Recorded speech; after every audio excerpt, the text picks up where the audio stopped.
ನಮಸ್ಕಾರ ಸ್ನೇಹಿತರೆ, ನಾನು ಹನುಮಂತ್ ಮಾಗಿ. ಸ್ನೇಹಿತರೆ, ಧರ್ಮಸ್ಥಳ ಪ್ರಕರಣಕ್ಕೆ ಸಂಬಂಧಪಟ್ಟ ಹಾಗೆ ಪ್ರತಿದಿನವೂ ಕೂಡ ಸಾಕಷ್ಟು ಬೆಳವಣಿಗೆಗಳು ಆಗ್ತಾ ಇದ್ದಾವೆ. SIT ಆರಂಭವಾದಂತಹ ಸಂದರ್ಭದಲ್ಲಿ ಸಾಕಷ್ಟು ಜನರಲ್ಲಿ ಸಾಕಷ್ಟು ಕುತೂಹಲಗಳು ಇದ್ವು. ಇದೆಲ್ಲವೂ ಕೂಡ ಆದ ಬಳಿಕ ಮಧ್ಯದಲ್ಲಿ ಜನಗಳು ಒಂದಿಷ್ಟು ಇಂಟ್ರೆಸ್ಟ್ನ ಕಡಿಮೆ ಮಾಡಿಬಿಟ್ರು ಅಂತ ಮೇಲ್ನೋಟಕ್ಕೆ ಅನಿಸುತ್ತೆ. ಮೇಲ್ನೋಟಕ್ಕೆ ಕಡಿಮೆ ಮಾಡಿದ್ರು ಅನ್ನೋದಕ್ಕಿಂತ ಇಲ್ಲಿ SIT ಅವರು ತನಿಖೆಯನ್ನು ಆರಂಭಿಸಿರುವಂಥದ್ದು ಗುಪ್ತವಾಗಿ ಅಂತ ಹೇಳ್ಬೋದು.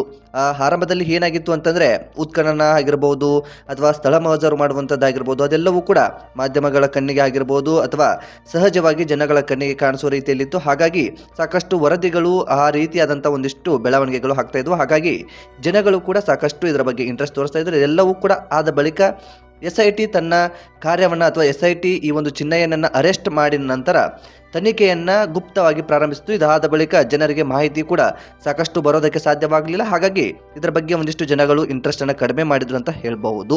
ಸೊ ಈಗ ಮತ್ತೆ ಈ ಒಂದು ಧರ್ಮಸ್ಥಳ ಕೇಸ್ ಮತ್ತೆ ಮುನ್ನೆಲೆಗೆ ಬರ್ತಾ ಇದೆ. ಇದರ ಕುರಿತಾಗಿ ಈಗ ಚಿನ್ನಯ್ಯನ ಒಂದು ಫೋಟೋ ಕೂಡ ವೈರಲ್ ಆಗಿರ್ತಕ್ಕಂಥದ್ದು. ಮಹೇಶ್ ಶೆಟ್ಟಿ ತಿಮರೋಡಿ, ಗಿರೀಶ್ ಮಟ್ಟಣ್ಣವರ್ ಜೊತೆಗೆ ಚಿನ್ನಯ್ಯ ಈ ಮೂರು ಜನಗಳು ಸೇರಿ ಒಂದು ಮಠಕ್ಕೆ ಹೋಗಿರ್ತಕ್ಕಂಥದ್ದು. ಯಾವ ಮಠ, ಏನು, ಯಾವ ಸಂದರ್ಭದಲ್ಲಿ ಇದು ಆಗಿರ್ತಕ್ಕಂಥದ್ದು, ಸೊ ಈ ಕುರಿತಾಗಿ ಒಂದಿಷ್ಟು ಮಾಹಿತಿಯನ್ನು ಕೂಡ ಗಮನಿಸ್ತಾ ಹೋಗೋಣ. ಅದೇ ರೀತಿಯಾಗಿ ಧರ್ಮಸ್ಥಳ SIT ಕಚೇರಿಯಲ್ಲಿ ಅನನ್ಯ ಭಟ್ ನಾಪತ್ತೆ ಕೇಸು ಕೂಡ ದಾಖಲಾಗಿತ್ತು. ಆ ಒಂದು ಅನನ್ಯ ಭಟ್ ಕೇಸ್ಗೆ ಸಂಬಂಧಪಟ್ಟ ಹಾಗೆ ಆ ಒಂದು ಕೇಸ್ನ ಕೂಡ ಕ್ಲೋಸ್ ಮಾಡಲಾಗಿದೆ. ಏನು ಆ ಒಂದು ವಿಚಾರ, ಅದಕ್ಕೆ ಸಂಬಂಧಪಟ್ಟ ಹಾಗೆ ಏನೇನೆಲ್ಲ ಮಾಹಿತಿ ಕೂಡ ಹರಿದಾಡ್ತಾ ಇದೆ, ಏನು ಆ ಒಂದು ಮಾಹಿತಿ, ಎಲ್ಲವನ್ನು ಕೂಡ ಗಮನಿಸ್ತಾ ಹೋಗೋಣ. ಸ್ನೇಹಿತರೆ, ಈ ಒಂದು ವಿಡಿಯೋನ ಪೂರ್ತಿಯಾಗಿ ನೋಡಿ. ಜೊತೆಗೆ ನೀವೇನಾದರೂ ಮೊದಲ ಸಲ ನಮ್ಮ ಚಾನಲ್ ನೋಡ್ತಾ ಇದ್ರೆ ಅಥವಾ ನಮ್ಮ ಚಾನಲ್ನ ಸಬ್ಸ್ಕ್ರೈಬ್ ಮಾಡಿಕೊಳ್ಳದೆ ವಿಡಿಯೋನ ನೋಡ್ತಾ ಇದ್ರೆ ಈ ಕೂಡಲೇ ಸಬ್ಸ್ಕ್ರೈಬ್ ಮಾಡಿ ಹೆಚ್ಚಿನ ವಿಡಿಯೋಗಳಿಗಾಗಿ ನೋಟಿಫಿಕೇಶನ್ ಬೆಲ್ ಐಕನ್ ಕೂಡ ಕ್ಲಿಕ್ ಮಾಡಿಕೊಳ್ಳಿ. ಆರಂಭದಲ್ಲಿ ನಾವು ಈಗ ಅನನ್ಯ ಭಟ್ ವಿಚಾರಕ್ಕೆ ಸಂಬಂಧಪಟ್ಟ ಹಾಗೆ ಒಂದಿಷ್ಟು ಮಾಹಿತಿಯನ್ನು ಕೂಡ ಗಮನಿಸ್ತಾ ಹೋಗೋಣ. ಇಡೀ ರಾಜ್ಯದಾದ್ಯಂತ ಸದ್ದು ಮಾಡಿದಂತಹ ಅನನ್ಯ ಭಟ್ ನಾಪತ್ತೆ ಕೇಸ್ನ ತನಿಖೆಯನ್ನ SIT ಅಂತ್ಯಗೊಳಿಸಿದೆ. ಮಗಳು ಧರ್ಮಸ್ಥಳದಲ್ಲಿ ಕಾಣೆಯಾಗಿದ್ದಾಳೆ ಎಂದು ಸುಜಾತ ಭಟ್ ದೂರು ಕೂಡ ನೀಡಿದ್ರು. ಆದ್ರೆ ತನಿಖೆ ವೇಳೆ ತಾನು ಸುಳ್ಳು ದೂರು ನೀಡಿದ್ದೇನೆ ಅನ್ನೋ ರೀತಿಯಲ್ಲಿ ತಪ್ಪೊಪ್ಪಿಗೆಯನ್ನ ಮಾಡಿಕೊಂಡಿದ್ದಾರೆ ಅನ್ನೋ ಒಂದಿಷ್ಟು ಮಾಹಿತಿ ಅಂತಹದ್ದೆಲ್ಲವೂ ಕೂಡ ಹೊರಗಡೆ ಹರಿದಾಡ್ತಾ ಇರುವಂತದ್ದು. ಬಲ್ಲ ಮೂಲಗಳಿಂದ ಈ ರೀತಿಯಾದಂತಹ ಮಾಹಿತಿ ಕೂಡ ಬರ್ತಾ ಇರುವಂತಹದ್ದು. ಇನ್ನು ಈ ಒಂದು ಪ್ರಕರಣಕ್ಕೆ ಸಂಬಂಧಪಟ್ಟ ಹಾಗೆ ಸುಜಾತ ಭಟ್ ಅವರ ದೂರು ಅಥವಾ ಸುಜಾತ ಭಟ್ ಅವರು ಏನು ದೂರನ್ನ ಕೊಟ್ಟಿದ್ರು ಆ ಒಂದು ದೂರಿನ ಅರ್ಜಿ ವಿಲೆ ಮಾಡಲಾಗಿರುತ್ತೆ ಎಂದು SIT ಅಧಿಕಾರಿಗಳು ಇಂಬರಹವನ್ನು ಕೂಡ ನೀಡಿರ್ತಕ್ಕಂತಹದ್ದು. ಏನಿದು ಪ್ರಕರಣ, ಈ ಒಂದು ಪ್ರಕರಣಕ್ಕೆ ಸಂಬಂಧಪಟ್ಟ ಹಾಗೆ ಏನೇನೆಲ್ಲ ದಾಖಲಾಗಿತ್ತು, ಯಾವ ರೀತಿಯಾದಂತಹ ಪ್ರಕರಣ ದಾಖಲಾಗಿತ್ತು, ಆ ಒಂದಿಷ್ಟು ಮಾಹಿತಿಯನ್ನು ಕೂಡ ಈ ಒಂದು ಸಂದರ್ಭದಲ್ಲಿ ಗಮನಿಸ್ತಾ ಹೋಗೋಣ.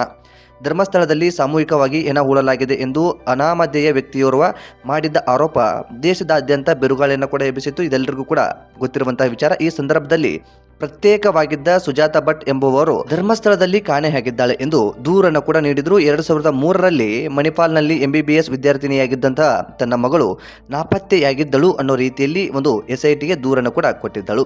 ಅವಳನ್ನು ಧರ್ಮಸ್ಥಳದಲ್ಲಿ ಕೊಲೆ ಮಾಡಲಾಗಿದೆ ಎಂದು ಆರೋಪವನ್ನು ಕೂಡ ಮಾಡ್ತಾ ಇದ್ರು. ಪ್ರಕರಣ ಗಂಭೀರತೆ ಪಡೆದುಕೊಂಡ ನಂತರ ಅಥವಾ ಪ್ರಕರಣ ತುಂಬಾ ಗಂಭೀರತೆ ಆದ ನಂತರ ಇದರ ತನಿಖೆಯನ್ನ SITಗೆ ಸರ್ಕಾರ ಹಸ್ತಾಂತರಿಸಿತ್ತು. ಇದೆಲ್ಲವೂ ಕೂಡ ಆದ ಬಳಿಕ ತನಿಖಾ ವೇಳೆ ಸುಜಾತ ಭಟ್ ದಿನಕ್ಕೊಂದು ಕಥೆಯನ್ನು ಹೇಳೋದಕ್ಕೆ ಪ್ರಾರಂಭಿಸಿದ್ರು. ಯಾರದ್ದೋ ಫೋಟೋ ತೋರಿಸಿ ಇವಳೇ ನನ್ನ ಮಗಳು ಅನನ್ಯ ಭಟ್ ಎಂದು ಆರಂಭದಲ್ಲಿ ಹೇಳಿಬಿಟ್ಟಿದ್ರು.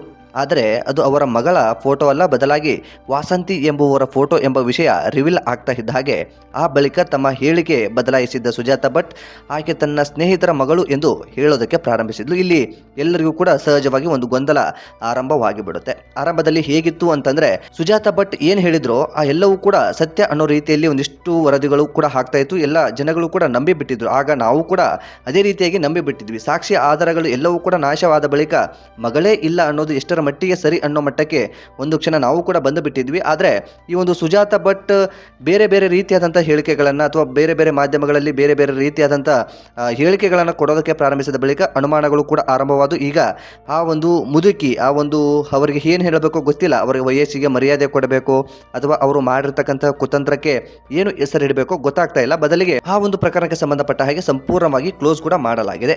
ಅಂತಿಮವಾಗಿ ತಾವು ಹೇಳಿದ್ದು ಸುಳ್ಳು ಎಂದು ಒಪ್ಪಿಕೊಂಡಿದ್ದ ಸುಜಾತ ಭಟ್ ಧರ್ಮಸ್ಥಳ ಪ್ರಕರಣಕ್ಕೆ ಸಂಬಂಧಪಟ್ಟ ಬುರ್ಡೆ ಗ್ಯಾಂಗ್ ಜೊತೆ ಸೇರಿಕೊಂಡಿದ್ದಕ್ಕೆ ತೀವ್ರ ಪಶ್ಚಾತ್ತಾಪವಿದೆ. ಯಾರದ್ದೋ ಮಾತು ಕೇಳಿ ತಮ್ಮ ಜೀವ ಹಾಳು ಮಾಡಿಕೊಳ್ಳಲು ಇಚ್ಛಿಸುವುದಿಲ್ಲ. ಈ ಬಗ್ಗೆ ಧರ್ಮಸ್ಥಳ ವೀರೇಂದ್ರ ಹೆಗಡೆ ಅವರ ಬಳಿ ಕ್ಷಮೆ ಯಾಚಿಸುತ್ತೇನೆ. ಈ ವಿಚಾರದಲ್ಲಿ ತಮ್ಮೊಂದಿಗೆ ಇದ್ದ ಮಹೇಶ್ ಶೆಟ್ಟಿ ತಿಮರೋಡಿ ಮತ್ತು ಮಠಣ್ಣವರು ಸೇರಿದಂತೆ ಯಾರೂ ಈಗ ತಮ್ಮ ಸಂಪರ್ಕದಲ್ಲಿ ಇಲ್ಲ ಎಂದು ಸ್ಪಷ್ಟಪಡಿಸಿದ್ದಾರೆ. ವೈಯಕ್ತಿಕ ಜೀವನದ ಮೇಲೆ ಇದು ಪರಿಣಾಮ ಬೀರಿದ್ದು ತಮ್ಮ ಪಾಡಿಗೆ ತಾವು ಬದುಕಲು ಬಯಸುವುದಾಗಿ ಕೂಡ ಈ ಒಂದು ಮಹಿಳೆ ತಿಳಿಸಿರ್ತಕ್ಕಂಥ. ಮೊನ್ನೆ ಅಷ್ಟೇ ಈ ಒಂದು ಮಹಿಳೆಯನ್ನ ತನಿಖೆಗೂ ಕೂಡ ಕರೆಯಲಾಗಿತ್ತು. ಆ ಒಂದು ಸಂದರ್ಭದಲ್ಲಿ ಈ ಒಂದು ಕೇಸನ್ನ ಹಿಂಪಡೆದಿದ್ದಾರೆ ಅನ್ನೋ ರೀತಿಯಲ್ಲಿ ಒಂದಿಷ್ಟು ಮಾಹಿತಿ ಅಂತಹದ್ದೆಲ್ಲವೂ ಕೂಡ ಬಲ್ಲ ಮೂಲಗಳಿಂದ ಹರಿದಾಡ್ತಾ ಇರುವಂಥದ್ದು. ಆ ಒಂದು ವಿಚಾರವನ್ನ ಈಗ ನಿಮ್ಮ ಮುಂದೆ ಇಟ್ಟಿದ್ದೇನೆ. ಅದೇ ರೀತಿ ಚಿನ್ನಯ್ಯನ ವಿಚಾರಕ್ಕೆ ಸಂಬಂಧಪಟ್ಟ ಹಾಗೆ 17/9/2023ರಲ್ಲಿ ಒಂದು ಮಠಕ್ಕೆ ಕೂಡ ಹೋಗಿರ್ತಾರೆ ಚಿನ್ನಯ್ಯ, ಮಹೇಶ್ ಶೆಟ್ಟಿ, ಅದೇ ರೀತಿಯಾಗಿ ಗಿರೀಶ್ ಮಠನ್. ಈ 3 ಜನರಿಗೆ ಸಂಬಂಧಪಟ್ಟ ಹಾಗೆ ಒಂದು ಸುದ್ದಿ ಕೂಡ ಹರಿದಾಡ್ತಾ ಇದೆ. ಅದಕ್ಕೆ ಸಂಬಂಧಪಟ್ಟ ಹಾಗೆ ಒಂದಿಷ್ಟು ಈ ಫೋಟೋ ಎಲ್ಲಿದ್ದು, ಯಾರ ಬಳಿ ಹೋಗಿದ್ರು, ಏನಿದು ಪ್ರಕರಣ, ಈ ಒಂದು ಪ್ರಕರಣಕ್ಕೆ ಸಂಬಂಧಪಟ್ಟ ಹಾಗೆ ಒಂದಿಷ್ಟು ಮಾಹಿತಿಯನ್ನು ಗಮನಿಸ್ತಾ ಹೋಗೋಣ. ಒಕ್ಕಲಿಗ ಮಗಳು ಸೌಜನ್ಯಾಳನ್ನ ನಕಲಿ ದೇವಮಾನವ ಕುಟುಂಬದವರೇ ಹಾಳು ಮಾಡಿ ಕೊಲೆ ಮಾಡಿದ್ದಾರೆ. ಆಕೆಯ ಶವ ಹಳ್ಳದ ಪಕ್ಕ ತಾನೇ ಎಸೆದಿದ್ದು ಎಂದು ಸ್ವಾಮೀಜಿ ಎದುರು 2023 ಸೆಪ್ಟೆಂಬರ್ 17ರಂದು ಪ್ರಮಾಣವನ್ನ ಈ ಚಿನ್ನಯ್ಯ ಮಾಡಿರ್ತಾನಂತೆ. ಒಂದು ಪುಣ್ಯಕ್ಷೇತ್ರದಲ್ಲಿ ಪೂಜ್ಯ ಸ್ವಾಮಿಗಳ ಎದುರು ಪ್ರಮಾಣ ಮಾಡಿದ ಚಿನ್ನಯ್ಯನನ್ನ ಸೌಜನ್ಯ ಹೋರಾಟಗಾರರು ನಂಬುತ್ತಾರೆ. ಅಲ್ಲಿಂದ ಪೂಜ್ಯ ಒಕ್ಕಲಿಗ ಸ್ವಾಮೀಜಿ ಶ್ರೀ ನಿರ್ಮಲಾನಂದ ಶ್ರೀಗಳು ಸೌಜನ್ಯಗೆ ನ್ಯಾಯ ಸಿಗಲೇಬೇಕು ಅನ್ನೋ ರೀತಿಯಾದಂತಹ ದಿಟ್ಟ ನಿರ್ಧಾರವನ್ನು ಕೂಡ ಮಾಡ್ತಾರೆ. ಆಗ ನಿಮ್ಮ ಜೊತೆಗೆ ನಾನು ಇರ್ತೀನಿ, ಏನೇ ಆಗಲಿ ಹೋರಾಟವನ್ನು ಮಾಡಿ ಅಥವಾ ಹೋರಾಟವನ್ನು ಮುಂದುವರಿಸಿ ಅನ್ನೋ ರೀತಿಯಲ್ಲಿ ಭರವಸೆಯನ್ನು ಕೊಟ್ಟು ಅವರಿಗೆ ಆಶೀರ್ವಾದವನ್ನು ಮಾಡಿ ಕಳುಹಿಸ್ತಾರೆ ಅಂತೆ.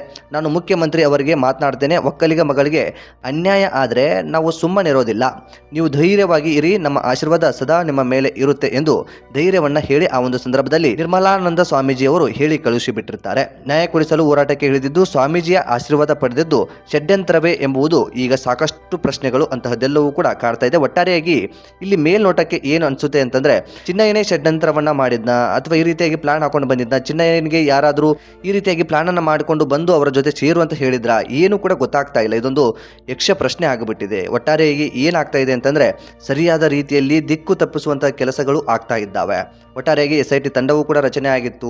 ಒಂದು ಧರ್ಮಸ್ಥಳ ಪ್ರಕರಣಕ್ಕೆ ಸಂಬಂಧಪಟ್ಟ ಹಾಗೆ ಇನ್ನೇನು ಕೆಲವೇ ದಿನದಲ್ಲಿ ಸತ್ಯಾಸತ್ಯತೆ ಹೊರಗಡೆ ಬರುತ್ತೆ ಅಂತ ಅಂದ್ಕೊಂಡಿದ್ವಿ. ಆದರೆ ಈ ಸೌಜನ್ಯ ಪರ ಹೋರಾಟಗಾರರ ಮೇಲೆಯೂ ಕೂಡ ಈ SIT ತಂಡ ಅವರ FIR ಕೂಡ ಹಾಕಿಬಿಡ್ತು. ಇದೆಲ್ಲವೂ ಕೂಡ ಆದ ಬಳಿಕ ಕೆಲವೊಂದಿಷ್ಟು ಪ್ರಶ್ನೆ ಅಂತಹದ್ದೆಲ್ಲವೂ ಕೂಡ ಕಾಡೋದಕ್ಕೆ ಪ್ರಾರಂಭಿಸಿತು. ಸಾಕಷ್ಟು ಜನ ಪ್ರಶ್ನೆ ಮಾಡುವಂಥದ್ದು ಏನು ಅಂತಂದರೆ, ನಾವು ಸಪೋರ್ಟ್ ಮಾಡ್ತಾ ಇದ್ದೀವಿ ಅಥವಾ ನಾವು ಹೋರಾಟವನ್ನು ಮಾಡ್ತಾ ಇದ್ದೀವಿ ಅಂದಮೇಲೆ ನಮ್ಮ ಮೇಲೇ ಕೇಸ್ ಹಾಕೋದಾದರೆ ನಾವು ಕೆಲವೊಂದಿಷ್ಟು ಜನರನ್ನು ಆರೋಪವನ್ನು ಮಾಡ್ತಾ ಇದ್ದೀವಿ.